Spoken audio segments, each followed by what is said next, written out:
Alright, so several months ago we took a deep dive and learned exactly how bird wings work, and it was pretty cool, so go check it out if you want. But a couple of you had the audacity to ask me how bat wings work, and I didn't know the answer. So you hear that behind me, right? It's a waterfall. It's called Blowing Wind Cave, and there are thousands of bats overhead right now flying to the river to eat for the night. You see those little dots? They're all bats. All of them. It's pretty crazy, isn't it? So here's the deal. I'm going to send you to the Peruvian Amazon rainforest with Ignorant Destin from several months ago and a Phantom high-speed camera. So go make observations, and when you get back, me and you are going to talk about bat wing biomechanics by looking at data from Brown University's bat wing wind tunnel. It's amazing.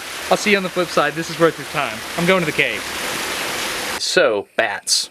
Amazon rainforest. They live everywhere. They live in the top of hollow trees like this one, which I can understand because right now I'm about, I don't know, 30, 40 feet off the ground.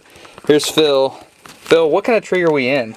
We are in a strangler fig, which means that basically that fig started off as a vine and then strangled the tree that used to live in this hollow space. Here, I'll hand this off to you. Cool. There's some high-speed video we're gonna shoot of bats that live near a lake nearby. So we're gonna go check that out. Right now, let's just try to get video of this. Getting smarter every day. See him? Oh yeah, nice. There he is. You don't like me being here, do you? Oh man. Joker just peed in my mouth. Stop. I need to clarify that was a lie. The bat didn't actually poop in my mouth. He pooped towards my mouth and it was deflected by my mustache and then it hit me on the mole here. So good thing I had a mustache. That's cool. Our guide Jerson grew up in the area, so he knew the exact log that bats like to hang out on. So that's where the bat is, huh?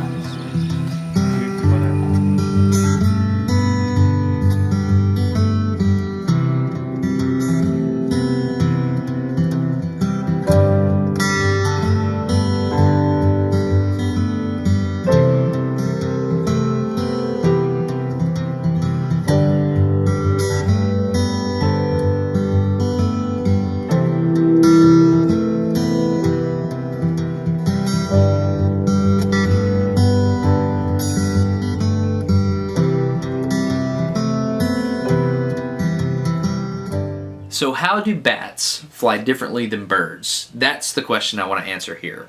So when I started researching the topic, several papers led me to the real-life dynamic duo, Dr. Ken Breuer, who's an engineer, and Dr. Sharon Swartz, who's a biologist. They worked together at Brown University School of Engineering Animal Flight Wind Tunnel to unravel the mysteries of bat flight. Now most people's knowledge of how bats fly stops at echolocation, but I want to go much further than that. If you look back at the high speed, you'll notice that when the bat strikes the other bat in the head, his entire body starts to roll to one side. Now at first blush it looks like he might be countering the aerodynamic lift of that open wing by rolling his body. But if you look at this footage that I captured of macaws, you can see when one of the macaws strikes another one in the head, he doesn't roll his body like the bat does. Now what's the difference in the bat and the macaw? The answer is mass. Bats have 12 to 20% of their entire body weight in each one of their wings. This means that inertial forces play a much bigger role in bat flight than they do in bird flight because birds are much lower than that. If you think about it, the ability to react against their own wing mass allows bats to do maneuvers that birds can't. For example, go from full speed flight to an upside down and sideways twist in order to gently grab the top of a cave. Don't let this freak you out, but there's this place I like to go where owls will drop their prey and they decompose. What's so cool about that is the soft tissue will decompose in the same position as it usually is relative to the bones.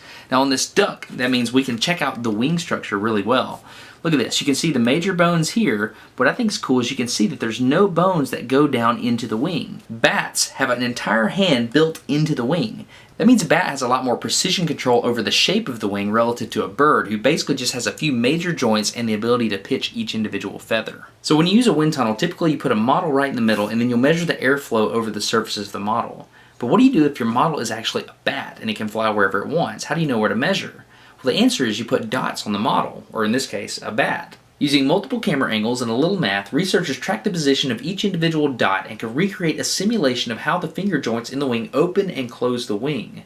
This doesn't answer our airflow question though. We're going to visualize AID. That's right. Particle image velocimetry is a pretty interesting way of measuring a flow field. So right now it's springtime in Alabama and there's pollen all over my driveway. So as my son pours this water out, if you look, you can see this pollen moving along with the water. It's pretty awesome because it lets you see things in the flow that you couldn't see before, like this little vortex. This is exactly what the researchers are doing with the bats. They put particles in the wind tunnel and then they illuminate the particles with a laser. They then take these images and calculate the local vorticity, omega. By plugging omega in and integrating over a defined area, you can get circulation, or gamma. Gamma goes into one last equation, and there you have it, the lift generated by a bat wing while in flight. Imagine how useful this could be if you're doing something awesome like, oh, I don't know, developing a robotic bat wing. Yep, that's happening. So did I answer your question? Bats have more mass in their wings, so they maneuver using inertia. They're more agile than birds, they can even hover. They control their wing geometry better, so on the backstroke, instead of delaminating the wing, they umbrella fold and slide the wing along their body. Heck, they even fly before they can fly. They're mammals. Their moms carry them. Here's a question for you in the comments. Some bats have tail membranes and some don't. So how do you think that affects flight? So big thanks to Dr. Breuer and Dr. Schwartz for letting us use your research video. I think a good way of ending this would be to couple that with some music that Gordon wrote that reminds me of Castlevania. Quick warning though, there's a little nightmare fuel in this. Anyway, I'm Destin. You're getting smarter every day. Please subscribe. Have a good one.